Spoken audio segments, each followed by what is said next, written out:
Okay, what's going on, everybody? My name is Mangg. Welcome back to Hanging with Mangg. We're playing a little bit of Silk, so I'm just gonna start a fresh game here, just because it's something easy to play and easy to play. Well, it's something that I can play that I don't mind. It's tough these days for me to pick a game. I could just do Super Metroid every week, really, but I like to keep the variety up. But the only game I'm really playing is, of course, Dominion 6, Rise of the Pantocrator. So,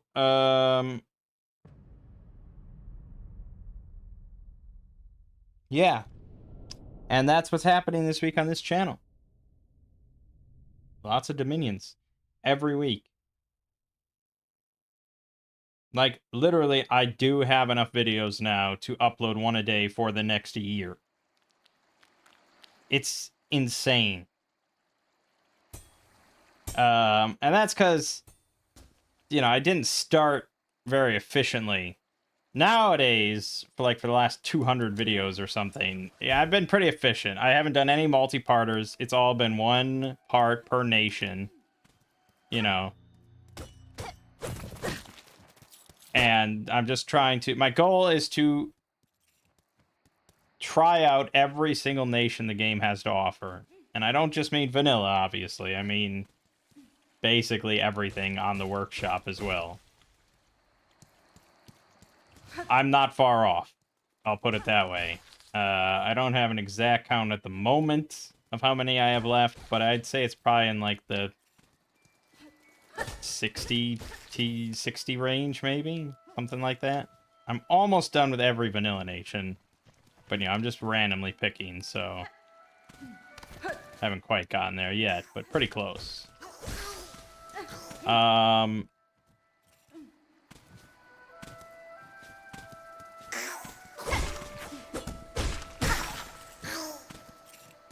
It's really freaking good, man.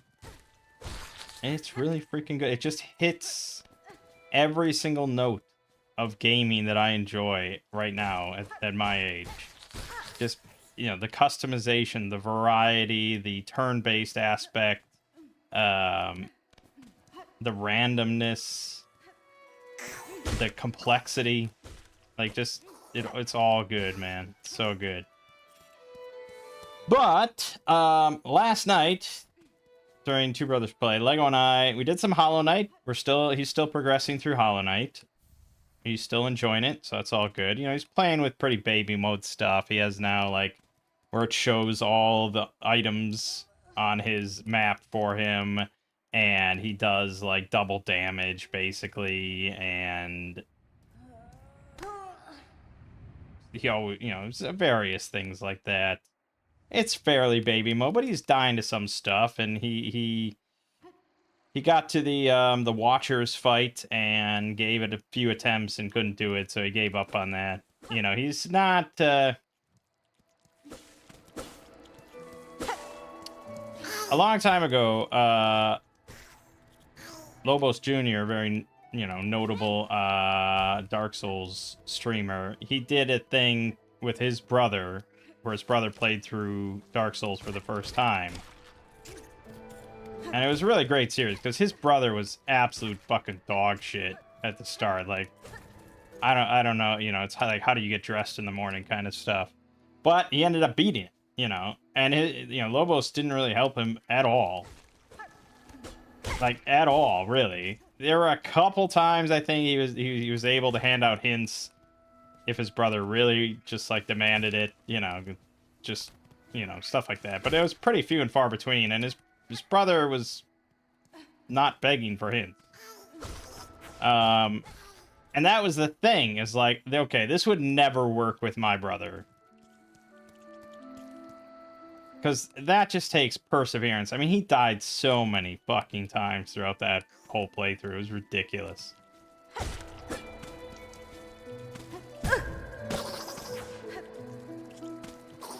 But he persevered. Didn't give up. And yeah, Lego, not that. He'll give it 4 or 5 attempts, and then that's it. That's it. Any more than that, it's like, fuck this. What's the point? Stupid game devs. So yeah, Lego definitely will never be beating Dark Souls. But anyway, so we played through Hollow Knight a little bit, and then at a certain point we're like, okay, well, let's switch to Dominions.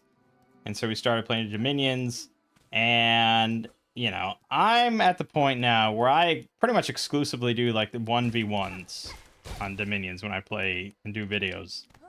Because I find that hits all the notes. It allows me to actually test a nation, play a nation against an AI, and actually do a war instead of just stomping independence and then taking thrones quickly and winning. Like, there's a lot of videos in the 350 that I'll upload where, you know, I never fight a single AI ever, and I just fight some thrones and win. I mean, there's one where it's just like, basically I just have a monster pretender take 4 thrones, and that's it. It's like, I have no idea what this nation can even do. You know, like shit like that. So I now like doing 1v1s.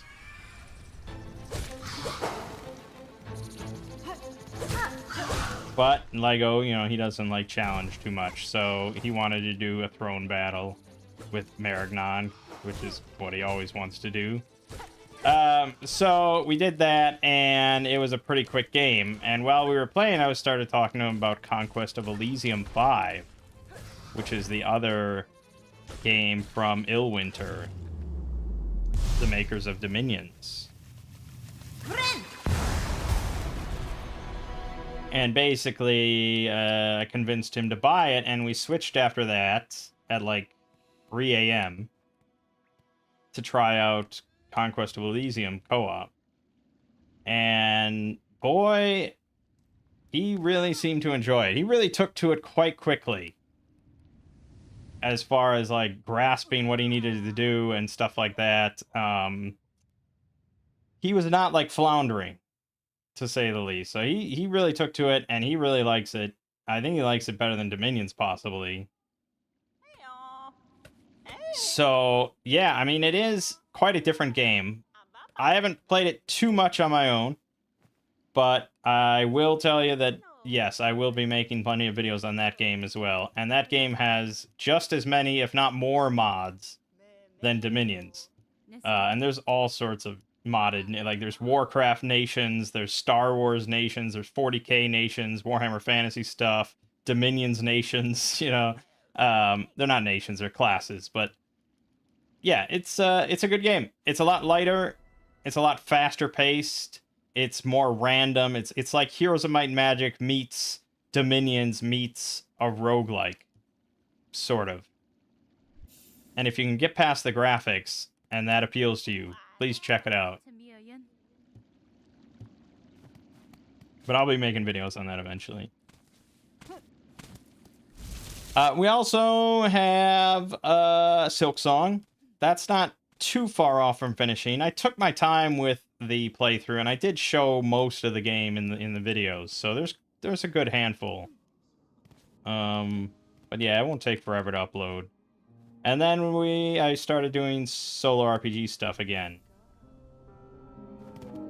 I mean, I started uploading solo RPG stuff again. There's still plenty of that to come. Which brings me to Ghost of Yote.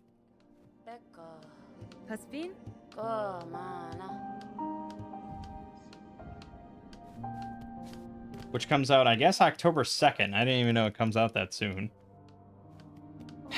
And I will not be getting it on launch. I've heard great things from the early reviews. They're apparently very confident.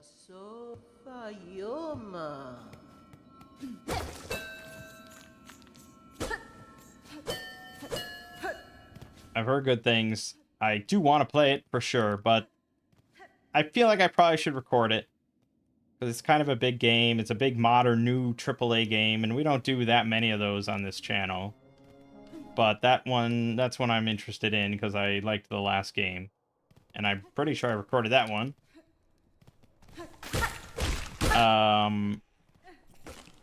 But it's on PS5 only. And I have a PS5, but it's pretty dusty. And I'm pretty sure to record it, I'd have to take some of our stuff from our two brothers setup. And then I'd have to keep swapping back and forth multiple times per week. And I don't really want to do that. And I don't want to buy new recording equipment just for this. So I'm just going to wait for it to come to PC.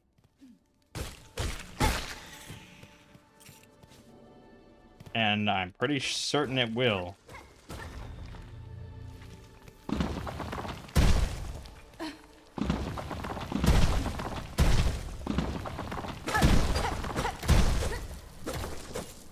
So someday there'll be Ghost of Yotei. But I'm glad it's getting rave reviews, like even better than the first one. That's really awesome.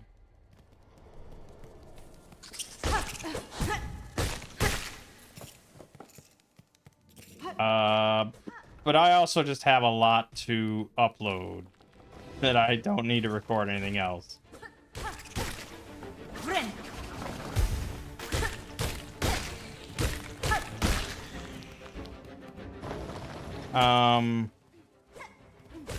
Yeah. I also want to record more solo RPG stuff, like I said. Because now, for our D&D game, we're back to Tales of Argosa. That's like, yeah, that's...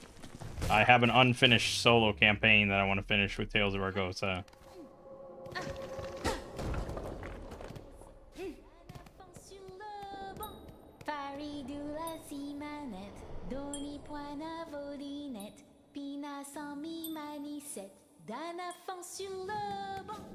Good old Sherma. I'm gonna go with Sherma for Halloween this year.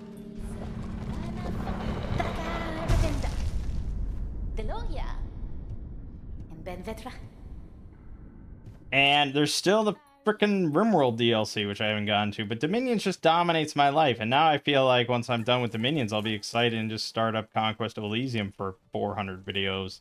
So, we'll see.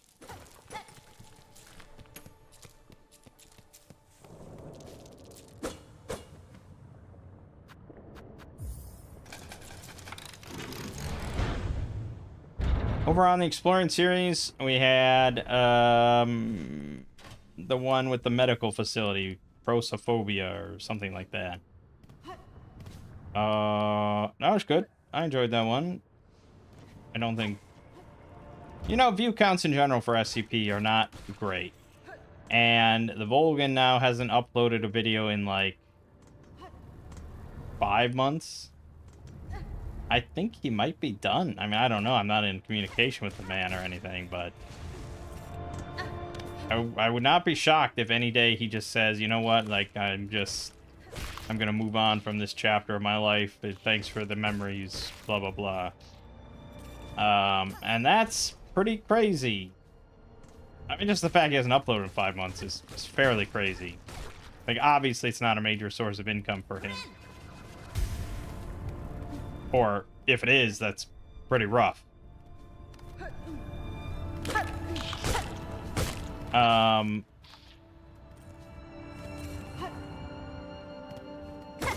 Which really makes me, like, the only game in town. I mean, I'm not the only content creator making SCP stuff, of course, but I don't think there's really anyone major doing regular uploads of SCP as their main focus.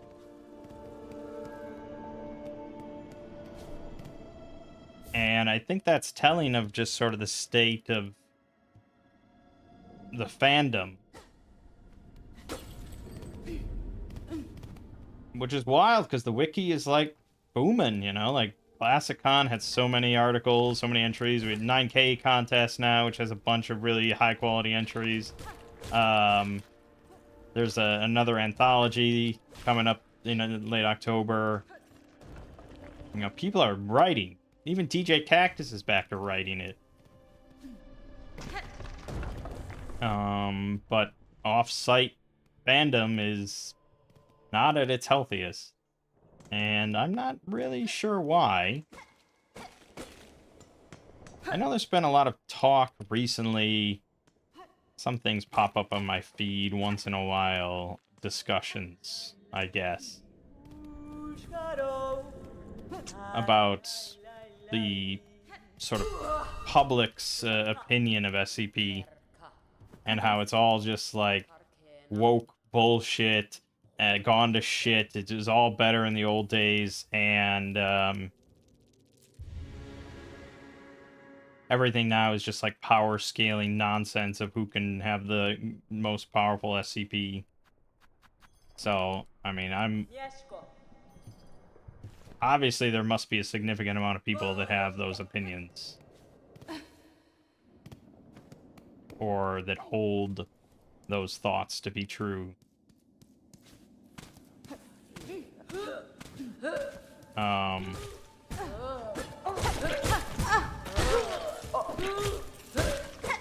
I don't think that's true. As someone that covers SCP weekly. Maybe I'm blinded by it. Maybe, maybe I don't see it. But I don't think that's true. I mean, there's a lot of variety on the wiki these days. And so I think there's a different issue that's causing people to drift away.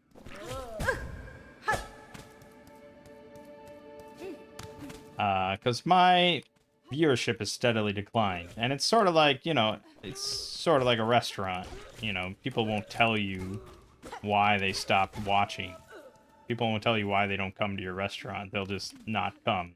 They'll just not watch. So the bottom line is viewership has steadily declined over the years.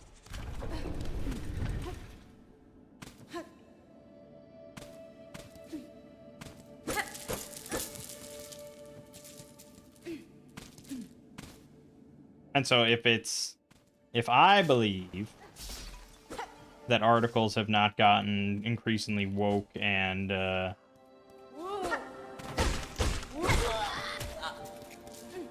just contain power scaling bullshit, if I'm pretty sure that's not the case, then there has to be a different reason these people are not tuning in every week. Could just be fatigue. General fatigue of the sort of concept of SCP and, things like that. It's obviously not specifically my channel.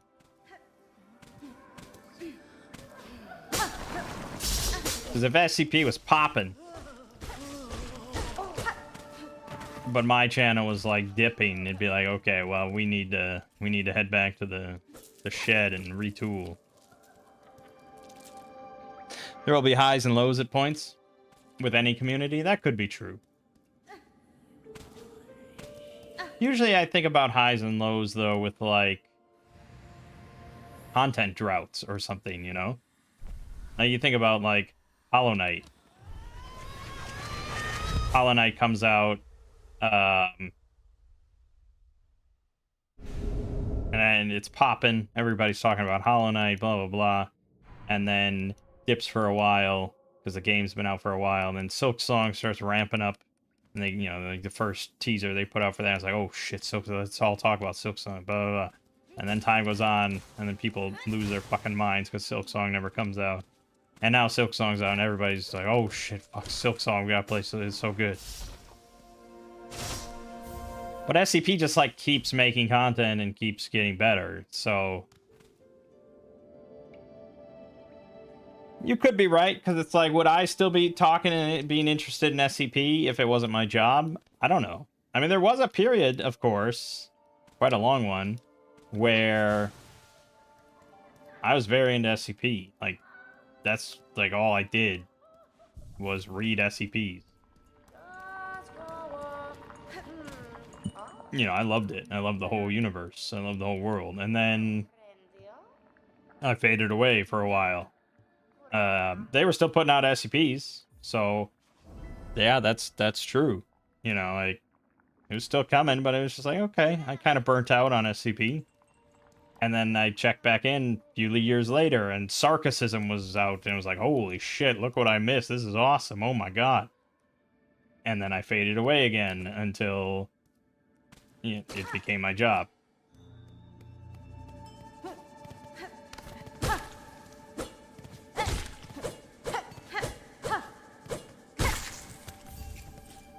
So you could be corrected.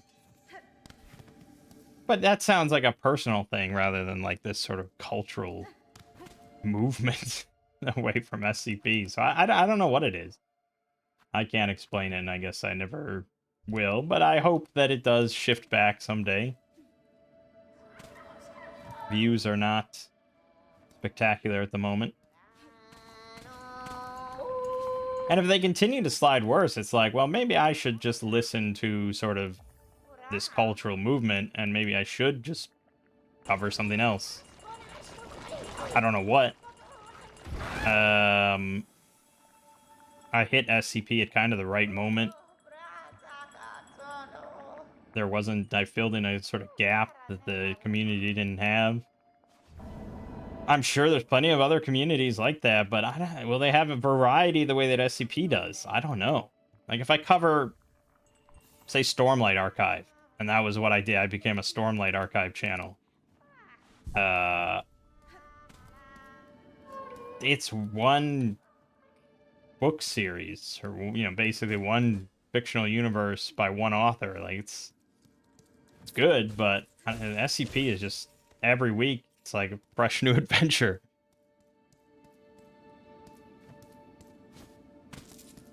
I haven't even read the latest Stormlight Archive book, to be honest. I'll just put that out there. I started reading it, and then I realized there were all these characters and events that I didn't fucking remember at all. And there was like names coming up, and I'm like, the book expected me to know who they were, because they were just featured maybe in the last book. But it's like the last book was 3 years ago or something like that. I don't know. I don't have a great memory for stuff like that.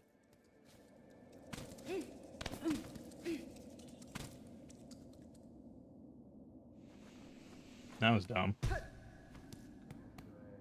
Might just be fatigue, or people have way too many new stuff to focus on now. Possibly.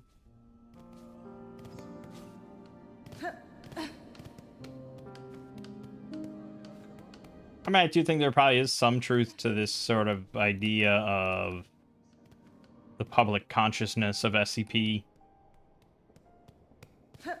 I also think it's, again, to make my restaurant analogy, I guess I'm hungry, but, like, I guess it's any business, really. You know, it takes, like, a lifetime. It takes however long to gain a new customer, you know, to gain loyalty, but it takes just, like, an instant to lose them. If you have one shitty meal at a restaurant, or you get food poisoning once from a restaurant, or you think you got food poisoning once from a restaurant, you'd be like, well, I'm not going to order from there again. I'm not going to go there again, blah, blah, blah. And so it's the thing with SCP, where you have all this variety. And if I make 10 videos in a row that are all very varied, and then someone watches that, and, like, 6 of them are, like, really to their taste, and they really like it. They like the concept, they like the execution, all that. But then you have, like, 3 in a row that are just, like, not to their taste, that are very different, or just, doesn't appeal to them, or they think it's shit, or whatever. They'll be like, well, God, what's happening at SCP? They'll just fade, it'll fade from their mind. You know, and they just won't keep checking. They'll just not pay attention to SCP anymore. And if you keep doing as many videos with as much variety as I have, eventually you're going to hit enough negative points for enough people that enough people are going to tune out.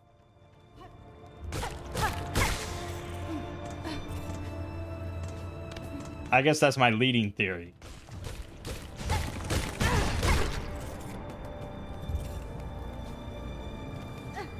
Because I pretty much only cover SCPs that I like. So, you know, I am the ultimate sort of customer here, because I'm always satisfied, because I pick it. But yeah, I mean, there are plenty of SCPs that if I was forced to cover for one reason or another, I wouldn't be happy about it. And I probably would become, like, less satisfied with the SCP universe. There's a lot of, like, joke SCPs or things like that that I just don't care for.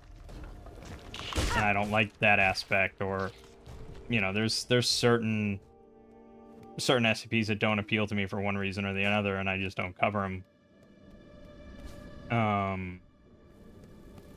So yeah, I mean, if I was watching a channel and I enjoyed SCP and they just started covering those those articles, you're like, okay, yeah, this isn't for me, I guess.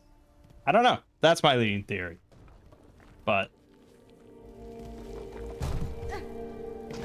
for now, I got plenty of SCP to cover, so I'm gonna keep doing it.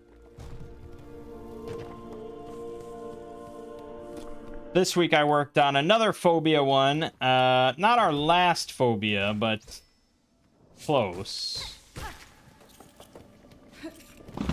That was traumatophobia. And it's basically about a set of alien fingers that suddenly appeared on a researcher's desk, and they induce visions of an alien planet. And there's also really strange airships afoot. It's an interesting one. I really liked it. It's one of my favorite of the phobias.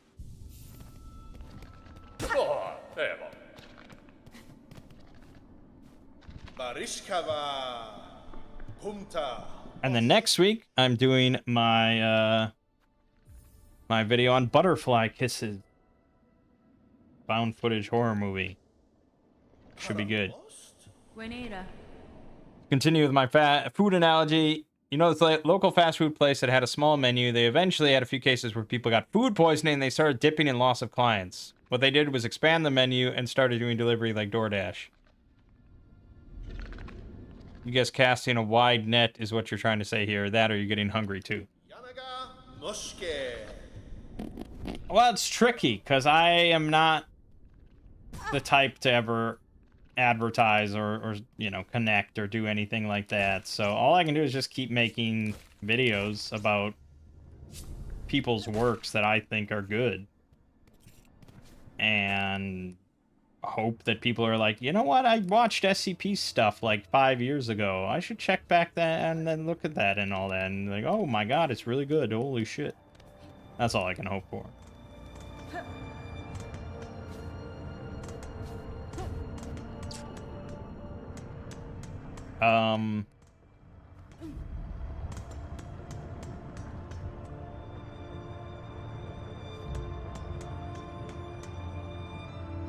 Right. Yeah, so butterfly kisses next week.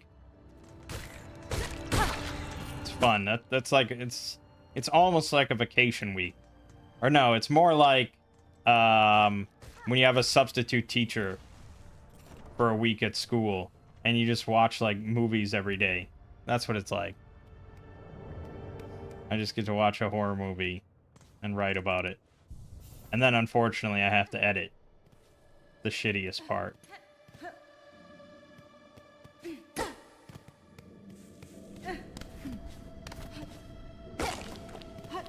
There's a quote that I saw. It's like, there are two types of YouTubers. There are those who have a long and happy career making videos that they love, and there are those who edit their own videos.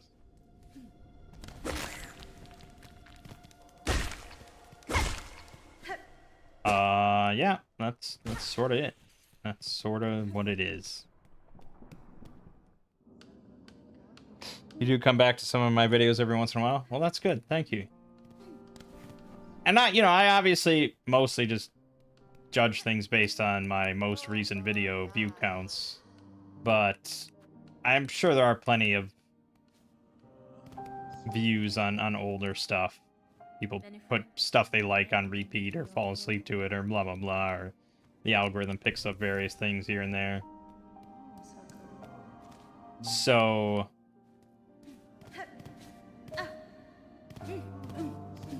Yeah, I mean, it's sure it's not doing too badly, but yeah, it could be better. Although the Classicon video, I think, did pretty well. And the neutralized SCPs, more neutralized SCPs did pretty well. So some of them grabbed a larger chunk. Like really specific ones too. Jasper Hill in my reading of Sleepy Hollow. Oh, I'm glad to hear you say that, because I really loved doing Sleepy Hollow. And that did not get enough attention, or not enough views, because people just write it off as just some old story.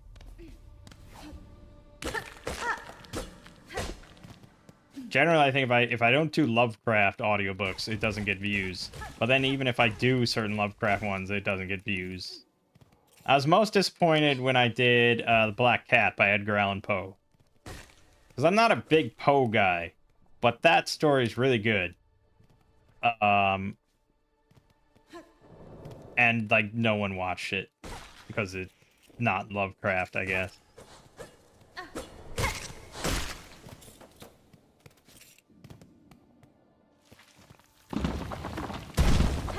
Jasper Hill, I think that's DJ Cactus, right? That's an old one.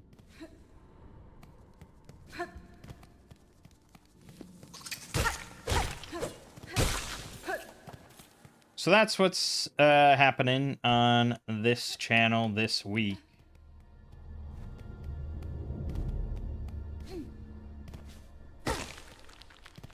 And that just leaves talking about some RPG stuff. Because this week I had 2 RPG sessions. One with my family and one with some friends.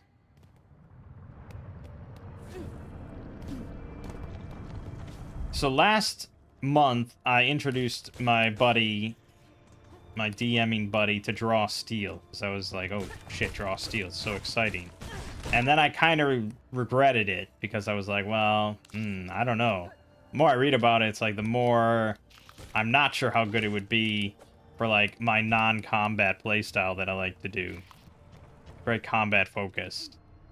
But he was very excited about it.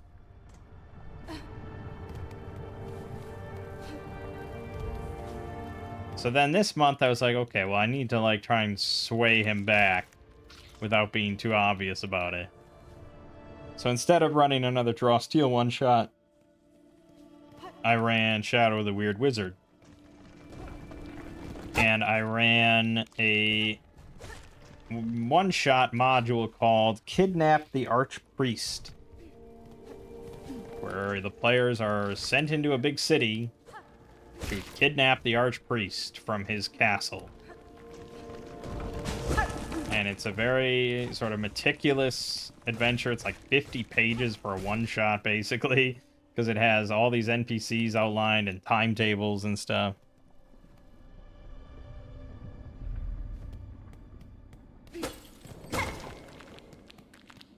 Do I have a fixed stream schedule, or is it up in the air? The only fixed part really is the day. Two Brothers Play is fairly consistent.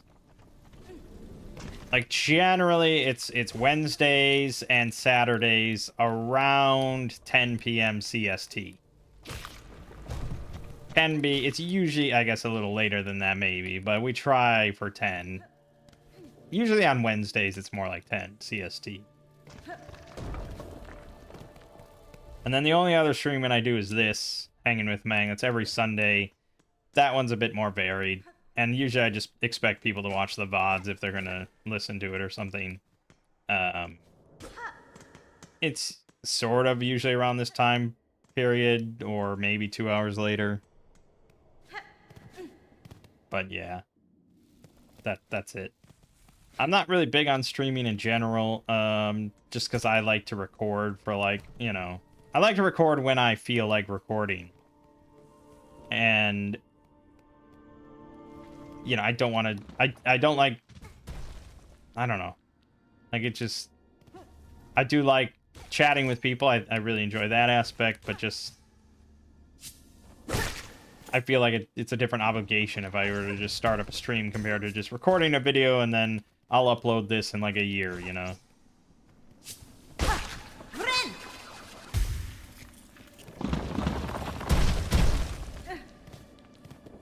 Right, so kidnap the archpriest. It's a very free-form thing. Like, the players are told, go to this city and kidnap this guy and try to be discreet about it, please. And they don't really know almost anything about what's happening or the status of the city or who this guy is. This is just kidnap the archpriest, please. He has committed some heinous shit. He's written some heretical writings, and we want him. And you'll be rewarded handsomely. So, I mean, these guys... Lego, he's been playing D&D now for like a couple years. Or, at least a year.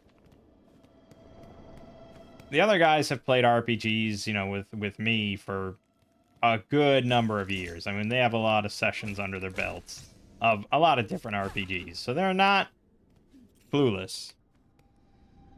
But, needless to say, I was a little disappointed by their performance. Now, Lego is, well, he's Lego. There's not much more I need to elaborate on that.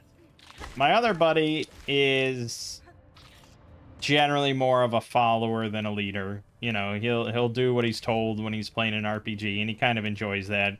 He likes having, like, unique characters and stuff, but he's not really much of a talker, and he's not really much of a planner. And then there's my DM buddy, who's been our kind of forever DM. And he's pretty sharp with it, He's just a damn good DM. I really wouldn't want to have anyone else DM. Because he can really kind of keep up with me when I'm playing. And I can throw him all sorts of curveballs, and he does not get flustered with it or anything. But he doesn't have that much experience playing, because he's the forever DM. And I guess that doesn't necessarily translate. I thought he'd come up with some really, like, good, clever plans and think of different, think of everything. Because when I'm playing and I'm planning a heist, if you've watched a bunch of my solo stuff, I'm sure you understand, like, I try to think of every angle. I try to think of what can go wrong where and how I can avoid that or what I can do if that happens. And that's a lot easier when you're playing solo. Because if I can't think of it, then it doesn't happen, really. But it's a lot more fun when you have a DM to sort of bounce off of, and it's like, oh shit, I didn't plan for that. That's what makes it exciting.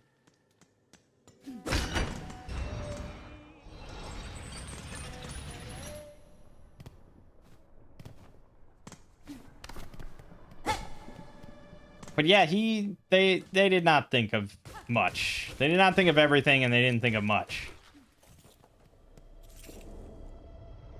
Good dynamics are hard to find after all. Yeah, it's true. They sort of floundered a bit. They went to the castle and they started looking around, and then they sort of split up and they checked out the cathedral nearby.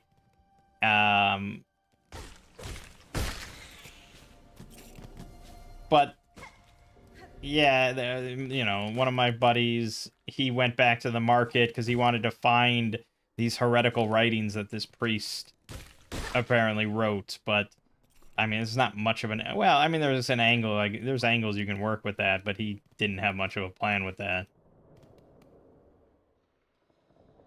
Yeah, it was just kind of meandering around, and none of them really knew how to approach this. And it's just like, man, this is the exact type of adventure I would just fucking love to play with him DMing, because it's just like, it's so my bread and butter, There's 1,000 different angles to kidnap this guy. But it's like, the first and most important thing, if you're going to do a heist like that, of any kind, any heist, is recon. You need to gather as much information as possible. through multiple avenues, you know, like you should be talking to like servants, you should be paying off guards with bribes, you should be talking to homeless people about anything with the scuttlebutt. You should be trying to get like blueprints of the place out of like city archives or something like that.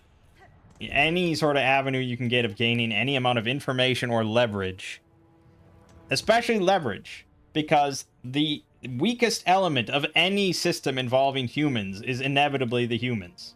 And they didn't exploit that at all.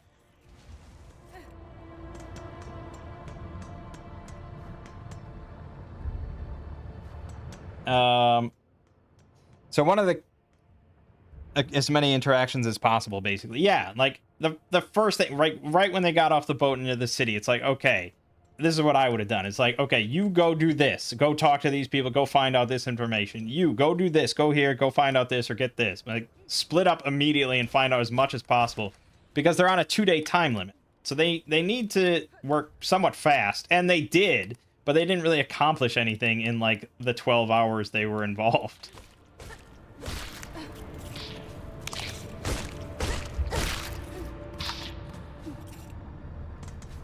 And you're never gonna be able to trust like every bit of information you get. And in a game, it's a game, right? This isn't real life. You're not planning to rob a bank in real life or anything. There's a DM there that is in control of this world, and so there's always going to be hiccups that you have to just kind of work around. Like that's just part of it being a game, and that's kind of where the fun is, to be honest. I had a DM once online who I laid out the whole heist, like detail by detail, and he was basically just like, okay, and that's how it happened.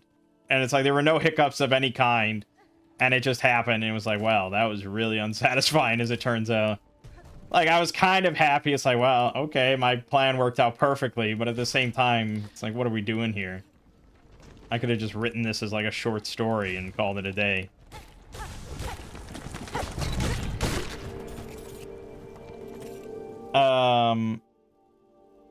So yeah, they one of the aspects of the adventure is that the Archpriest's personal guard is like this. They're called the Endo Guard, and they're decked out in like full black plate head to toe, and they almost look like walking beetles with how heavily armored they are. And like everyone is completely afraid of these guys because they're basically like medieval Terminators, you know. And that the module even calls them medieval Terminators, and they're not going to feel anything. They're not going to feel pain or remorse, and they'll just keep coming after you and just butcher you. And like, you know, they don't even really enforce the law. They just kind of are ominous aspects of this guy's like tyranny or something. They became very, very interested and laser focused on these Endo Guard.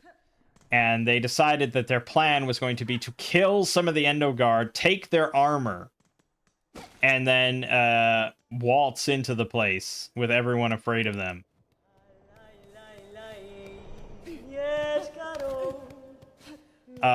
Which is theoretically an okay plan in some aspects, but they didn't really think almost any of this through. Because they're assuming that these Terminators are just wearing armor. But it would be very easy for it to be just like animated armor. Like it's literally just suits of armor or something. Or they're like demons fused with the armor or something like that. Or not even like actual armor. Like it could just be, who knows? It could just be a creature that looks like that, you know? Then they had no intel on the actual castle itself. They didn't know where this guy's bedroom was. They did no recon. They didn't get any information on that. So the plan was just to get this somehow, go into the place somehow, and just walk around until they find the guy and kidnap him. They had no exit plan, really. Well, they sort of had an exit plan. The exit plan was to just get the guy to the river and then dump him off the, like, sort of bridge over the side where they have a boat. And then ride on the boat down to the docks where they have their ship waiting. But since they didn't know where the guy's bedroom was, it's a pretty flawed plan, because it's like, he could be like 3 levels underground for all you know, and your plan is to get him to the river on a boat. It's like, it's the same thing when I'm playing with my family. Like, if we do a more open form thing like that, and they're trying to do a heist or a heist-like activity, it's like they never respect the need for information.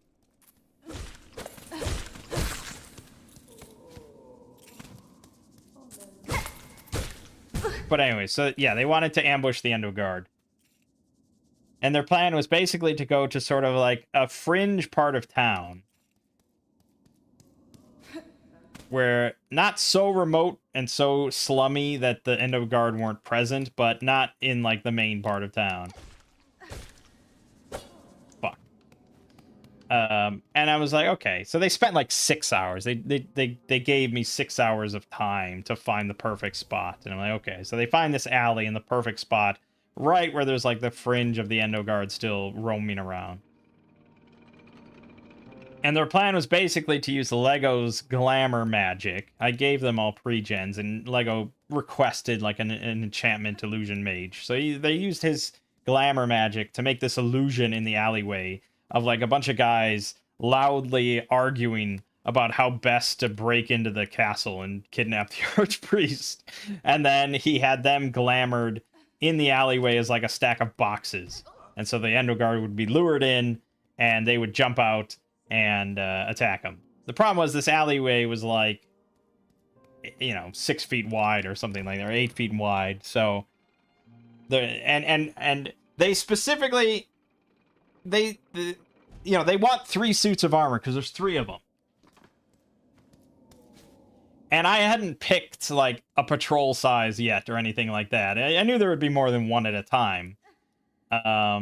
And so to grant their request to be a nice DM, I'm like, sure, there's 3 of them. They always travel in trios.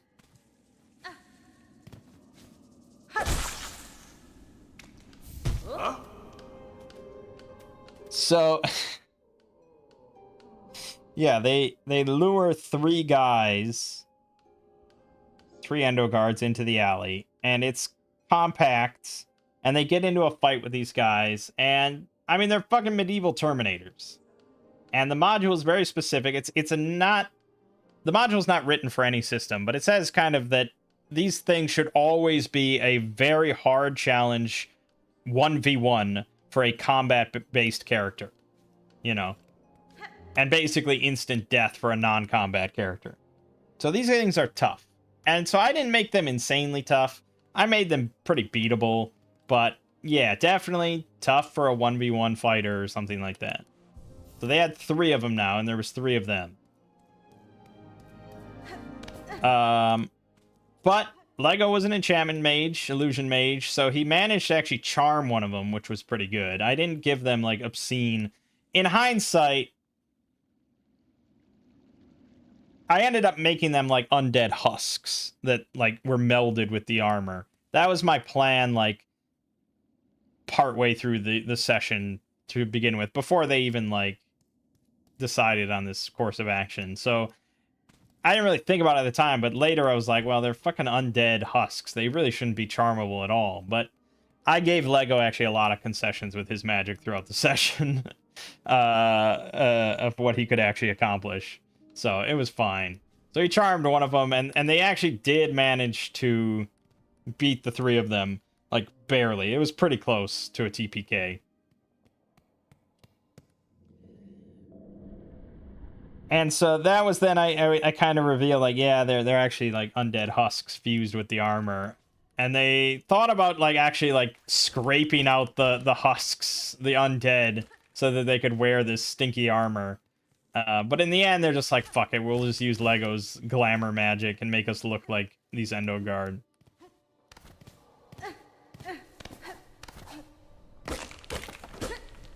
And that part of the whole campaign, where they were planning this ambush on the Endo Guard and actually doing the combat, that took a large chunk of time. And so by the time they got a boat and sailed up the river at night towards this castle, my one buddy had to go because he's got, you know, like twins at home, and he never has enough time to play, so he had to go. Kietska. Meaning that just 2 of them were gonna go into the castle disguised as Endo guards. But the nice thing was, for them, the benefit was that everybody was scared of these guys. So nobody was coming up and being like, hey, what are you doing here? Like, these guys had run of the show because they were the, like, personal appointments of the archpriest.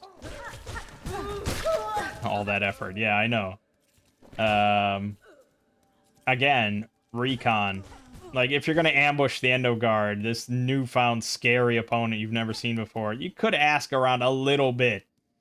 Spend an hour being like, so what are these guys? Are they just like dudes? You know, where do they come from? And it's like, oh yeah, I hear that like no one's ever seen them without their armor, and even the guards in the castle are terrified of them, and I think they might not be human, or like, I don't know, some sort of intel. Don't blame me. So everybody's scared of these guys. So they kind of had run of the shop. They could just walk in and walk through the castle and blah, blah, blah. They get up to the 3rd floor where they think that the archpriest is, and that is where he is. And there's a big locked door, and there's an Endo guard standing there next to the door, kind of guarding it, you know. And so they decide to have Lego use his charm ability again. And to his benefit, he never failed the charm roll throughout the night. So, you know, it came in handy quite a bit. So they charmed this Endo guard, and they basically, they charm him for 1 minute. He'll do, like, anything for 1 minute. So they tell him basically, like, oh, Lassie, there's trouble at the old mill. Like, go run down to the west, you know, get over there quickly. So he hustles off, and they have 1 minute. And so they go in there, and they go to the archpriest who's sleeping in bed, and then they wake him up. I mean, inadvertently they wake him up, of course. And, of course, they charm him, too. And they succeed, and he's their ally for, like, an hour, as long as they don't, like, fuck him over or hurt him or something like that.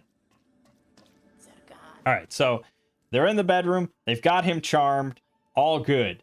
Except the alarm suddenly goes off because the other guy's charm wore off, and he raised the alarm because he remembers, you know, the interaction, obviously, and that he was charmed, and they're in there with the archpriest.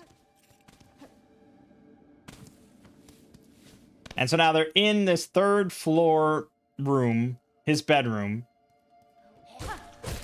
and the alarms are going off across the whole place. Everyone knows that there's intruders in the archpriest's bedroom. And they have no exfil. They have no exit strategy of any kind. It doesn't look good for them. And time's kind of ticking for the session to be over. Like, people gotta go. So they decide to barricade the front door while my one buddy uses, like, his earth magic to basically make a big hole in the wall of this guy's bedroom to lead outside. Because they want to just get out onto the rooftops and get to the river. Meanwhile, Lego goes to the door. He's got the door barricaded.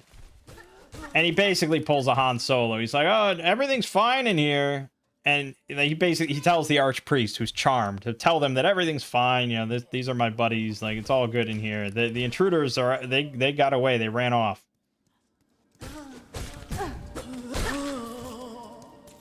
And it's like, I was like, I mean, it is the archpriest saying this, but this is a world, obviously, of magical forces and things like that. And I just feel like in our world, if this were in the White House and it was President Trump barricaded in the Oval Office, and Secret Service was trying to break in because there were, like, you know, intruders in there. And they heard Trump on the other side of the door saying, like, oh, you know, everything's fine in here. I've got the intruders, or they're elsewhere. I don't think they would just be like, all right, you got it, sir. I think they'd be like, sir, we need to get in there. We need to verify, you know, we need to just let us in. It's like, there's no good rationale for him not letting them in. So I'm like, yeah, they're going to keep trying to bash through the door. But Lego managed to succeed very well on his strength check to hold the door, so it was all good. And my buddy, he got the hole made in the wall, so they jumped out onto the rooftop, and thankfully, the rooftop led to the sort of covered bridge that was above the river, where their boat was waiting, their little boat. So they get down there, and they're like, okay, it's a 30-foot drop down to the boat. You go first. And they tell the archpriest, who's still charmed, and they tell him, like, okay, jump down there, and we're gonna get out of here. And he's like, okay. And he jumps. And I roll a luck roll to see if he takes half damage. And he fails and dies instantly.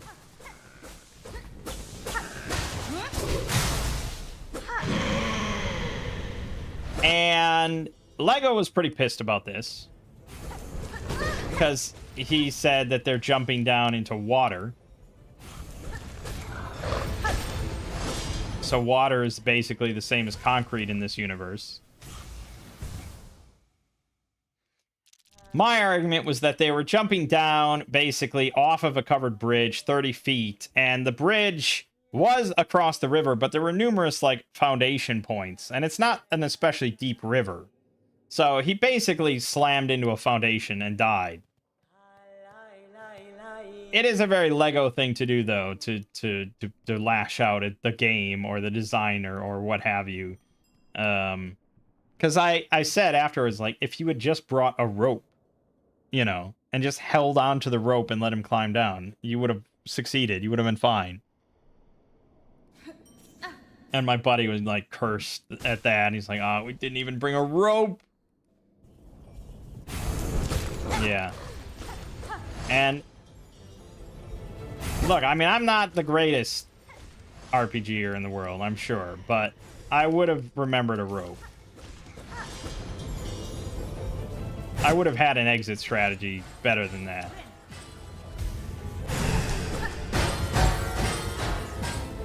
So yeah, that's how it ended. Fuck. They enjoyed it. I mean, they all had fun. And I said to my buddy afterwards, I'm like, yeah, I picked Weird Wizard because, like, you just couldn't really run that in Draw Steel.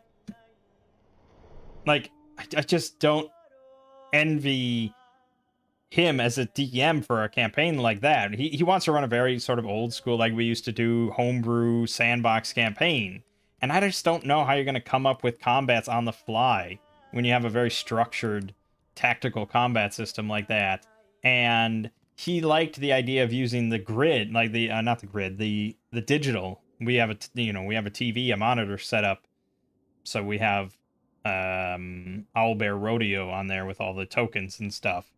And I set that all up ahead of time for the one shot, but doing that on the fly, like, oh, suddenly we're getting into a fight with a guard, and it's like having to sit there and set up the tokens and the map and everything instead of just pulling out the old beige grid and some, you know, little zombie minis or something, or Legos.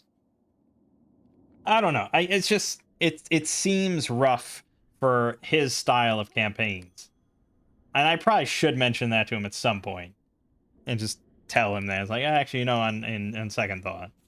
Because Weird Wizard is just so flexible and open, and it's a very powerful system. I mean, I can break that thing wide open with some of the magic they offer you, but I think that's more fun than Draw Steel's sort of just focus on combat over all other things.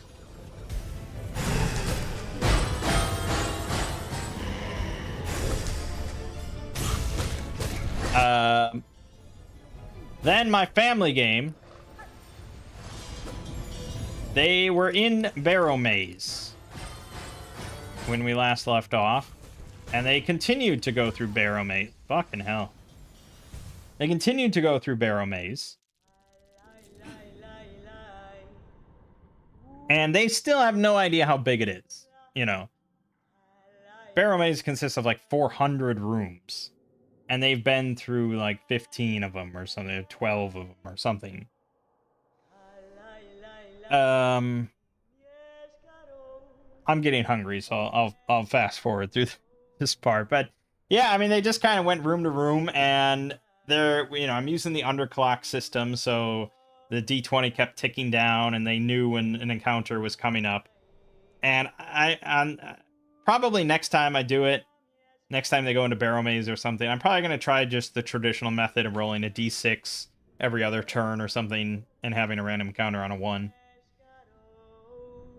Because one of the downsides of the underclock, and if you watch my solo stuff when I use it, it's clearly evident that when it ticks down pretty low and there's going to be an encounter imminent, the players are aware of that. And they make meta decisions based on that. They'll start suddenly just like, we should barricade in this room now because that's smart. But it's like, why? It's such a video game thing. You know, it's not something these characters would actually do suddenly. So if it's actually random and they never know when something's going to suddenly strike,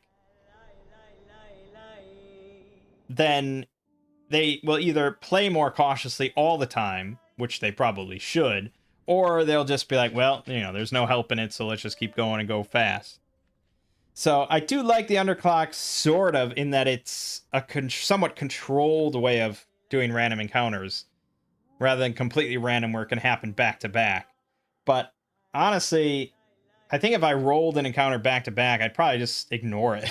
It's just an easier solution, rather than introducing this whole meta gaming thing of like, oh, well, something's gonna come soon, so let's barricade ourselves in.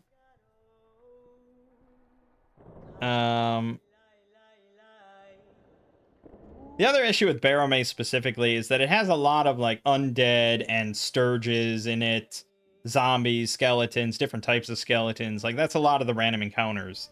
That is pretty much all combat. Like, it's hard to not have that be combat, rather than intelligent creatures that you might be able to negotiate with or scare off or something, things of that nature. So random encounters get a little samey. It's like, well, here's your enforced skeleton encounter.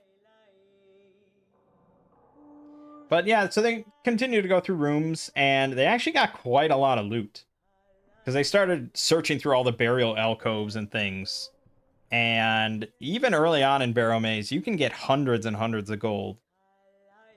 So I think they ended up with like 1,200 at the end of it. They eventually kind of got worn down. They got beat up quite a bit and decided, okay, like, we're not done with this dungeon clearly, so we're gonna go back because we need to rest up and sell all our loot, which is smart. They did bump into some other tomb robbers, and I know for a fact that not one of them put this together or even thought about it. But obviously these guys came in from a different entrance, because the entrance that the players came in was very, like, obscure, like, it was deep underneath this tavern in town. They had to travel quite a ways underground and then climb down this rope. These guys were audibly talking down the hallway about, like, oh, we know there's a lot of treasure in here, and shut up, stay quiet. And, like, they're obviously there because they're hunting for treasure. And of course, there's multiple ways into Barrow Maze, but I guarantee they didn't think about that at all. I might have to tell them that, just like, hey, that's always what I do now, is just like, well, your characters would know blah blah blah, or your characters would think blah blah blah. Obviously, the player should also think this, but I'm sure your characters would. And so, yeah, I rolled up a tomb robber encounter with 7 tomb robbers that are sneaking around trying to find treasure.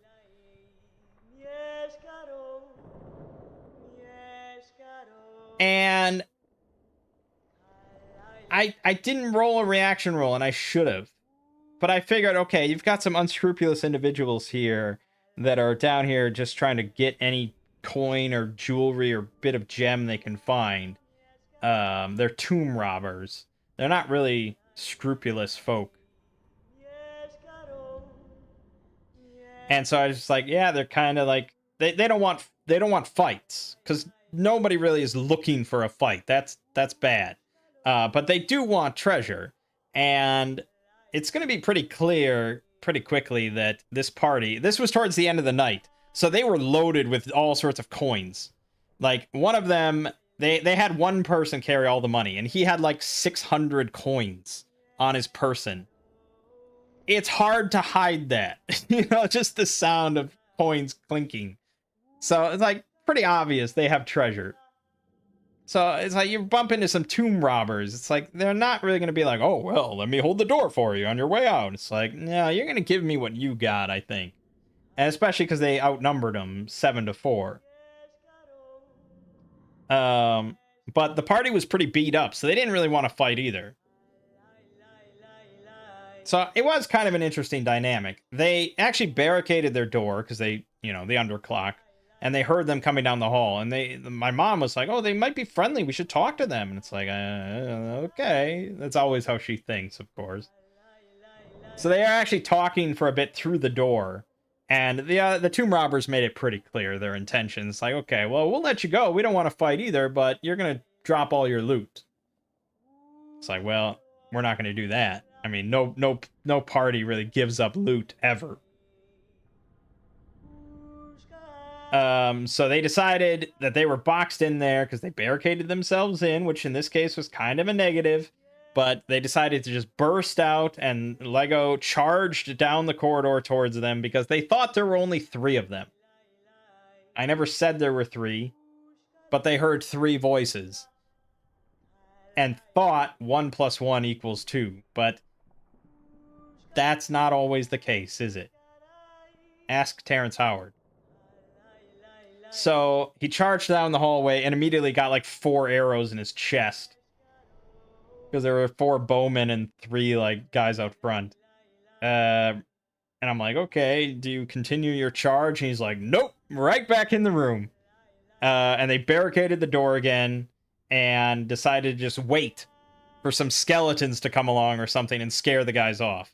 Which is not a bad plan, finally. Like, that's a smart thing. That may be even what I would have done. And so, yeah, after like 40 minutes, some skeletons came by and scared off the tomb robbers. And that was it. So it was good. So I gave him a victory point for solving the encounter, and they went back to town, and that's how we ended. So, yeah, they got a pretty good amount of XP. They leveled up to level 2. They got quite a lot of treasure.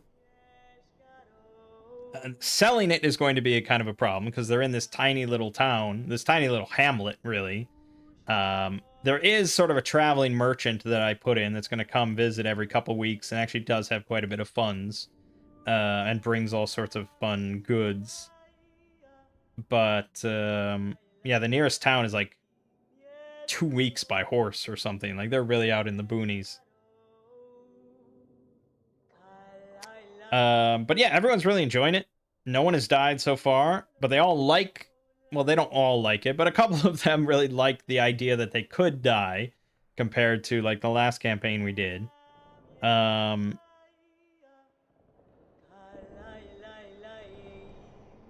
I mean, it's just like pure D&D is how I feel. Like, this is how it's meant to be. I don't know if they're going to go back down into Barrow Maze next time or if they're going to go explore other, environs. But there's certainly a lot left in Barrow Maze, and that could be the entire campaign, to be honest. Like, it will take you through numerous levels with between the 400 rooms of it. So we'll see how they do. But I'm supposed to, anytime they go back to town and go back to civilization, I'm supposed to restock the dungeon. Which sounds a little tedious. Like, I meant to go room by room, every room they've been in, and roll a d6 to see if it got restocked with monsters and or treasure. I don't know if I'll do that. Because I feel like, even if I never restock it, it's just like dozens and dozens of sessions for them to go through this. I understand the idea behind restocking, to keep them on their toes and to keep it fresh and, like, okay, well, we know this whole quadrant is clear. And if you actually want to keep a quadrant clear, you have to do a lot of stuff in-game to, like, keep it clear, Like, you have to actually, like, resettle the place with townspeople and put up, you know, security measures and all this, so nothing crawls in. But yeah, I don't know. Obviously they're not going to do that, and they don't really care. They just want to keep going through a dungeon or not. But yeah, it's good stuff. Not too bad at all. So yeah, we're not going to be playing with my buddies. He's not going to start that new campaign till November, so it's going to be a while for that. But I am very much looking forward to actually playing again, non-solo. That'll be a trip. All right, anyways. We got more Silk Song this week. We got more solo RPGs. More Dominions, of course. Two Brothers Play some more Hollow Knight and probably Conquest of Elysium. And then on the Exploring series, we have Traumatophobia, about some alien fingers and an alien planet. But my name is Mangg. This has been Hanging with Mangg. And I'll see you fine folks next week.